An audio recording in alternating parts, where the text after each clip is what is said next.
Eh bien, bonjour à tous, c'est Max Biofi. Aujourd'hui, on se retrouve pour une nouvelle vidéo. On se retrouve pour une vidéo pour le débrief du Grand Prix de Monaco 2021.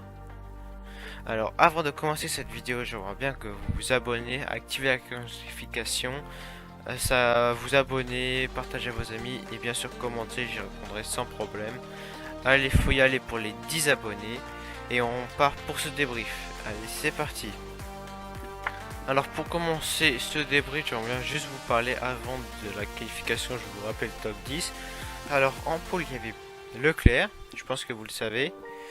Deuxième position Verstappen, troisième Bottas, quatrième Sainz, cinquième Norris, sixième Gasly, septième Hamilton, huitième Vettel, neuvième Perez et dixième Giovinazzi. Et comme vous pouvez le voir, il n'y a pas d'Alpine pour une fois en Q3, c'est la première fois de la saison qu'il n'y a pas d'Alpine en Q3. Alors, le premier point pour ce débrief, c'est le point Leclerc. C'est le point, je pense, le plus important du débrief, car il a signé la pole, il n'a pas pu prendre le départ du circuit, on va dire, de Monaco, dû à un problème mécanique dans le tour de formation, un problème à l'arrière gauche de transmission, il me semble. Et c'est dommage pour lui parce qu'il pouvait, là je pense, largement avoir la victoire. Deuxième point, on va parler de Stroll et de Vettel, en gros des Aston Martin. Stroll s'avait qualifié 13ème et il est remonté 8ème à la course. Il a fait vraiment une très bonne performance. Il a roulé un bon rythme. Franchement, bien joué à lui. Il est parti en arc qui était osé, il a fini en tendre. La stratégie était payante parce qu'il a pu faire le gap sur Ocon, qui était pas très rapide ce Grand Prix. Ocon qui a fini 9ème et il a pu rentrer au stand sans perte de position. C'est une bonne stratégie d'Aston Martin sur ça. Et le point Vettel qui s'est qualifié 8ème. Ça fait deux fois qu'il nous sort des bonnes qualifications et il a fini 5ème. Là, c'était un circuit de pilotage, c'est là où il a réussi à faire l'effet, à marquer des points. Il a marqué 10 points. Alors, troisième point, on va parler de Schumacher aux essais libres. Alors, Schumacher, comme vous pouvez le voir, il a cassé sa voiture aux essais libres plutôt correctement. C'est juste un petit point rapidement.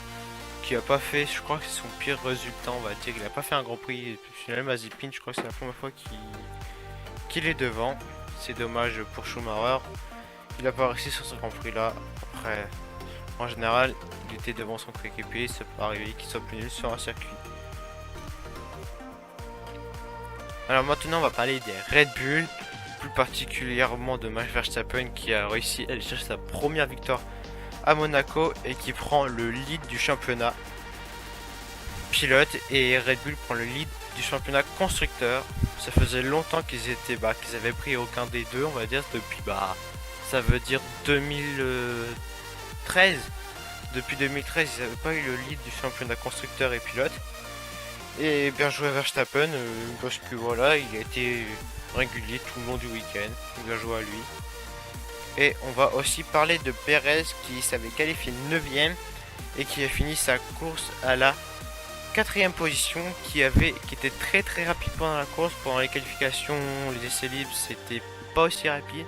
Mais pendant la course, il a été très très très rapide. Alors bien joué à lui, il ramène des points. Grâce à lui, il prend le lead du championnat constructeur. Il est pas très loin de Bottas, il doit être à 3 points de Bottas, il me semble. Après, Bottas n'a pas eu de chance, j'y reviendrai juste après. Alors pour ce prochain point, nous allons parler des Mercedes. Les Mercedes qui étaient, on va dire, pas au top ce week-end. Ils sont qualifiés 3ème et 7ème. Bottas s'est qualifié devant Hamilton en 3ème position et Hamilton a plutôt galéré, il s'est qualifié 7ème. Il a fini 7ème aussi. Et Bottas a pas eu de chance du tout. Encore une fois sur un pit stop. Il arrive au stand juste un tour après Hamilton qui était rentré pour essayer de doubler Gasly, mais il n'a pas réussi. Il arrive au stand. Il a abandonné au stand. Je vous explique pourquoi. Il arrive au stand. Il veut changer la roue. La roue avant droite avant gauche se change, les deux roues arrière se changent, mais la roue avant gauche, avant droite, n'arrive pas à se changer. Pourquoi? Il y avait les, on va dire les pistolets qui vont là au niveau du boulon pour desserrer le pneu, n'ont pas réussi à desserrer, car à mon avis le boulon avait fondu à cause des surchauffe des freins, qui a fait fondre, on va dire, le boulon. Et ils ont pas pu desserrer le pneu. Je sais même pas comment ils ont fait pour réussir à l'enlever après. Peut-être qu'ils ont dû découper, ça je sais pas du tout. Et malheureusement pour Bottas qui là était deuxième, il a pas pu finir ce Grand Prix, mais dans le sens ça arrange bien Red Bull. Et Hamilton qui a fait, on va dire, une contre-performance à Monaco. Il se qualifie 7ème, il finit 7ème derrière Gasly. Bah pour Gasly c'est pareil, il a commencé 6ème, il a fini 6ème. Et il a pas réussi à doubler Gasly, il était tout le long de la course derrière Gasly. Gasly a fait sa course, voilà, il n'a pas fait d'erreur. Hamilton, bah, il était plus loin. Ouais, il avait sûrement le pour aller chercher peut-être un podium, mais c'est pas facile de doubler à Monaco. Du coup il finit 7ème, il perd sa première place au championnat pilote. Et se retrouve en deuxième position à 4 points, il me semble, de Gasly. 4 points de Verstappen. Alors, bah, c'est eux qui gèrent largement, ils sont largement devant les autres, mais voilà, c'est comme ça. Et en dernier point, on avait déjà parlé de Leclerc en début de ce débrief. On va juste revenir dessus rapidement. Par rapport, on va dire, au Ferrari, sinon qui marchait beaucoup mieux. On peut dire qu'ils sont qualifiés premier et quatrième, c'est très bien. Et si on suit l'ordre de la course, Sainz finit deuxième. Et s'il n'y avait pas eu d'abandon de Leclerc et Bottas, il allait finir quatrième quand même. Et ça aurait été une très bonne performance. Et Leclerc sur mon premier, mais tout si on reste lors des qualifications et lors de la course, c'est ça. Voilà. C'est déjà au dernier Grand Prix, c'était plus rapide que les McLaren. Là, elle remonte encore, malgré que Norris est très rapide. J'en ai pas parlé pendant ce débrief. On a fait une bonne performance, une troisième. Le podium, c'est Verstappen, Sainz, Norris.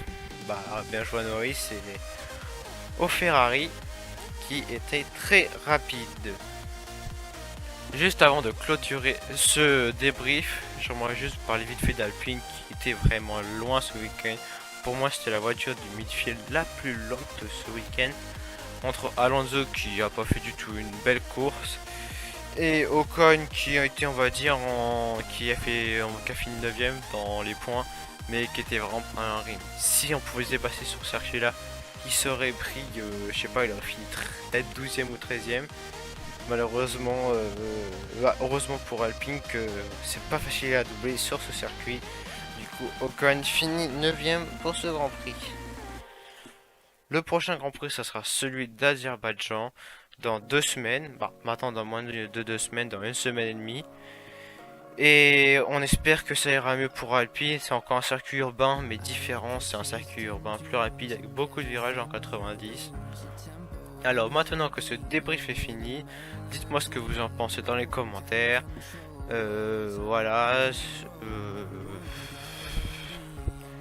Qui pour vous était le meilleur pilote? Pour moi, le meilleur pilote, ça a été Perez.